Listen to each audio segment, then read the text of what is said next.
Welcome to the deep dive. We sift through articles, research, expert insights, all sorts of sources to really unpack the core ideas for you. And today, we're diving into something that really shapes our lives, often quietly in the background. It's this process, this journey of truly becoming yourself. Yeah, It's, more than just self-help tips. It feels like it's about getting back to who you really are, shedding those expectations we pick up. exactly. And our mission for this deep dive is to shed some light on what that actually means. We're not just talking theory here. We want to explore how things like healing, real self-love, genuine growth, they aren't some future goals you cross off a list. Our sources really point to them as moments of awareness happening now, subtle shifts, often in the quiet parts of your life. Hmm. So we'll look at what this, well, sometimes unglamorous, sometimes tough, but ultimately beautiful journey actually looks like. Right. It's not about the big flashy announcements, is it? The stuff you post online. The wisdom we've gathered frames it more as this slow, sometimes painful, but deeply beautiful process. This is out there. It's about uncovering the person you've always been. Underneath all the noise, the pressures, the roles we play. It's like an undoing almost to let the real you come through. And hopefully we can bring some fresh perspectives to it. Okay, let's start with self-love. Because I think for a lot of us, that phrase brings up certain images, doesn't it? Very polished images you picture, like spa days or total confidence, affirmations in the mirror, big glamorous things. And those can be nice, sure, but what if real self-love is something, I don't know, quieter, more internal? That's such a key point. So many of our sources push back on that performance aspect. They talk about true self-love being quiet, even unglamorous. It's less about how it looks and more about how it feels internally. Think about it like this. The research on self-compassion, like Dr. Kristen Neff's work, it shows that actively comforting yourself when you're struggling isn't just fluff. It actually calms your nervous system, reduces stress hormones. It builds real resilience. So when we talk about holding yourself on the days you feel like falling apart, that's not just poetry. It's a real physiological act. Wow, okay. So connecting that inner kindness to actual biology, that makes it feel less like just an idea and more like, well, something vital. But what about the pressure? The constant push to be productive where our worth feels tied to what we achieve. How does self-love fit in there? Yes. In that context, the sources frame self-love as almost radical. It means choosing rest when your body begs for it, even though the world tells you productivity equals worth. Hmm. It's not being lazy. It's consciously saying no to that burnout culture. It's this quiet rebellion saying your worth exists beyond your output. It really demands you tune into your own needs, overriding that constant must-do more voice. So it flips the script entirely. Self-love is not a performance. You don't have to prove it. It's more like an act of returning over and over again to the truth that you are worthy, even in your most unpolished state. Accepting the messy bits, the unsure parts, all of it, and still saying, yeah, I'm valuable. Just because. And speaking of internal stuff, let's talk healing. We definitely fall into that trap, don't we? Thinking healing is just linear, like you do the work, put in the effort, and boom, you're fixed, like following a recipe. But if you've actually walked that path, it's rarely that neat, often much messier. Exactly. The psychological insights in our sources really emphasize this. Healing is fundamentally nonlinear, not A to B. Some days, yeah, you might feel amazing, light, free, and expansive. Maybe you've reframed something successfully. And then, seemingly out of nowhere, other days, old wounds resurface. Old feelings, old patterns pop up again. And importantly, this isn't a sign you failed. It's just how memory works, how triggers work.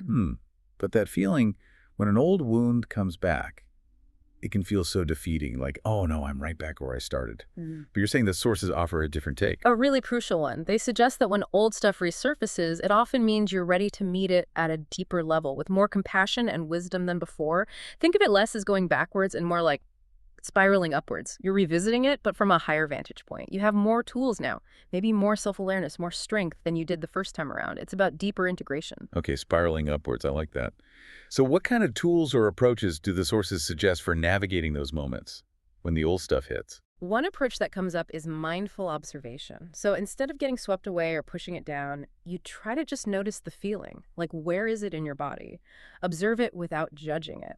This is similar to things like ACT acceptance and commitment therapy, learning to kind of step back from thoughts and feelings. Another big area is somatic work stuff like deep breathing, grounding yourself physically, maybe some gentle movement. These things help calm your nervous system when it gets activated by those old wounds so you can respond consciously, not just just react from habit. One source put it nicely. Turn towards the discomfort with curiosity, not criticism. Curiosity, not criticism. That's powerful. This whole journey, the healing, becoming ourselves, it leads nicely into the idea of pausing, doesn't it? Hmm. So a question for you listening, and honestly for myself too. When did you last really, truly give yourself permission to slow down and check in with your soul? Not the to-do list, not the obligations, not what others need, but your own heart, what it needs or desires. It's a big question, isn't it?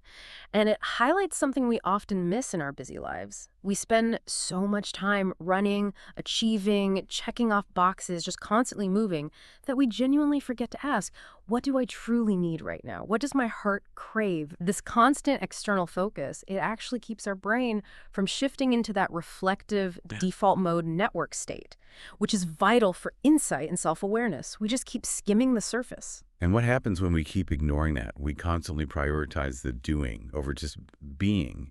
It's got to be more than just feeling tired, right? Oh, absolutely. Continuously suppressing those inner signals, our sources suggest, leads to things like decision fatigue, emotional burnout, and this deep feeling of incongruence.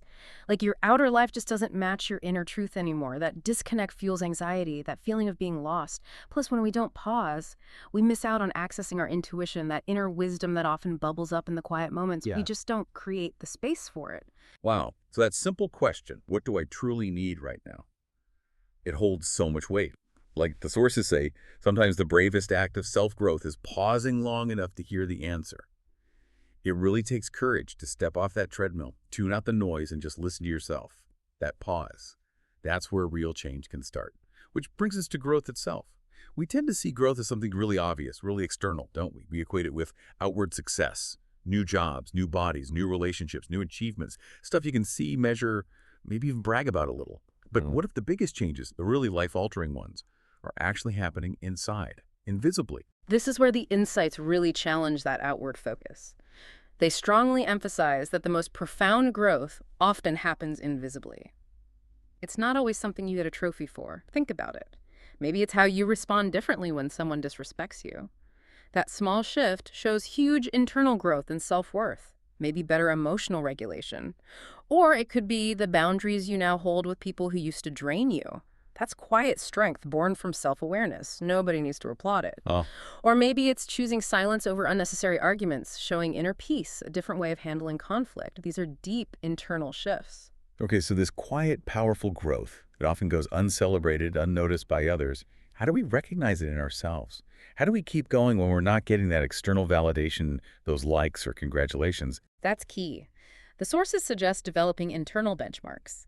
Forget the outside applause. Look for the inner shifts. Ask yourself, did I handle that situation differently than I would have last year? Did I honor my no when I usually would have said yes?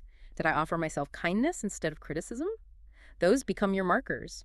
And celebrating those small internal wins actually helps reinforce those new, healthier patterns in your brain. Just because your growth doesn't look Instagram worthy doesn't mean it isn't valid. Seriously, the smallest shifts inside you may be the most life-changing.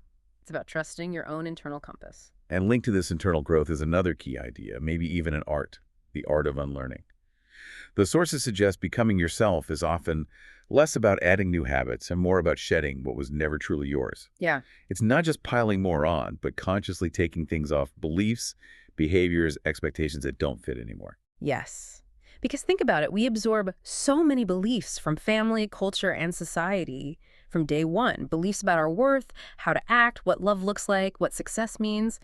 These become our mental blueprints, our schemas. So the crucial question becomes, do I actually believe this, or was I taught to believe this?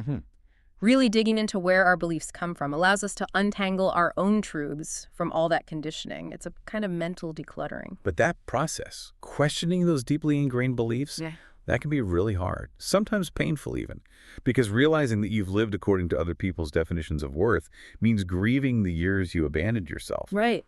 There's a real loss there. How do we handle that grief? The sources really validate that grief, saying grief too is a form of healing. It's okay, necessary even, to mourn that lost time or the person you were trying to be for others. But they also connect this unlearning to our brain's amazing ability to change neuroplasticity. Every time you question an old belief and choose differently, you're literally rewiring your brain, weakening old pathways, strengthening new, more authentic ones. So Letting go of an old version of yourself isn't failure, it's rebirth. Each layer you shed, each belief you release that wasn't truly yours, you come closer to the truest version of you. It's about choosing your future self. Now, this whole journey, as freeing as it sounds, Mm. can also feel, well, lonely sometimes. Because choosing yourself might mean walking away from relationships, jobs, or communities that no longer align. Stepping onto a different path can feel isolating, especially if it diverges from what people expect of you. That's a very real feeling. But again, the sources offer a reframe that solitude can be sacred. It's often in those quiet spaces that we begin to actually hear ourselves again. When the external chatter dies down, your inner voice gets clearer. Solitude provides vital space for processing emotions, for creativity, for your nervous system to really settle. It's not emptiness. It's fertile ground for reconnecting with yourself, for integrating everything you're learning. Sacred solitude versus just feeling isolated. That's an important distinction. How do we know the difference? How do we make sure it's rebuilding time, not just retreating? The intention seems key based on the material. Sacred solitude is usually chosen, purposeful used for reflection, rest, creativity. Isolation often feels forced, driven by fear, and can lead to feeling stuck. Healthy solitude means stepping back sometimes, but with the aim of recharging so you can engage more authentically later. And it doesn't mean cutting off everyone. The sources stress keeping some genuine connections with people who see and support the real you, the evolving you. So if you're listening and you're in a quieter season, feeling maybe a bit alone, please hear this. You're not falling behind and you're not broken. Think of it this way. You are rebuilding, and rebuilding takes time. It's like building something solid. It requires patience and focus, not rushing. Okay, so this is all profound stuff, but how do we bring this slow art of becoming yourself into our actual everyday lives? What are some gentle, practical things we can do, like starting today? Yeah, let's ground it. Our sources offer some really lovely, gentle strategies. First, a morning check-in. Before the phone, before the chaos, just pause. Ask yourself, what do I need today to feel whole? Maybe jot it down. It could be simple. 5 minutes of quiet, a walk outside, connecting with someone. I like that. Just setting an intention for yourself first thing. How does that actually shift things? It puts you back in the driver's seat, basically. You're proactively tuning into your needs instead of just reacting to everyone else's demands all day. Doing it consistently builds that muscle of self-awareness and, importantly, self-trust. You start believing you can meet your own needs. Second, practice self-kindness. And this means real compassion, not just slapping on fake positivity. This simple test, if you wouldn't say it to a dear friend, don't say it to yourself. Try to soften that inner critic. That's such a good filter. We'd be so harsh on ourselves. Any tips for catching that negative self-talk when it starts? One technique mentioned is called cognitive diffusion. When a harsh thought pops up, like, I'm failing at this, try mentally adding, I'm having the thought that before it. So it becomes, I'm having the thought that I'm failing at this. It creates a little space, helps you see it as a thought, not necessarily a fact. Third, honor your boundaries. And remember, no is a full sentence. You don't always owe a long explanation. The sources are clear. Protecting your energy is one of the deepest forms of self-love. It ensures you have something left for you. Saying no feels huge for so many people. The guilt can be intense. Any advice from the sources on handling that pushback, internal or external, when you start setting boundaries? They definitely acknowledge the guilt is real, often learned. Suggestions include starting small, maybe with lower stakes requests. Also communicate calmly and clearly using I statements, I need some downtime tonight, rather than you're asking too much. It feels uncomfortable at first, but often over time it leads to healthier interactions as people learn your limits. And related to that, nurturing connections. Surround yourself with people who nurture your spirit, not just your image. Really pay attention. Who makes you feel lighter after you interact? Who leaves you feeling drained or small? Invest your energy wisely. That takes real awareness, doesn't it? Noticing the energetic impact of people. How do we actively find more of those nurturing connections and maybe ease away from the draining ones? It starts with noticing that feeling in your body, your mood after being with someone. To find nurturing connections, look for people who are curious about you, who cheer you on, who aren't invested in you staying the same. As for distancing from draining ones, it might be gradual, less frequent contact, or sometimes clearer communication is needed if a boundary keeps being crossed. It's about rebalancing the energy. And lastly, maybe most importantly, give yourself permission to slow down. This whole process, it isn't a race. You don't have to meet anyone else's timeline for healing or growth. As one source beautifully puts it, like nature, your growth has its own rhythm.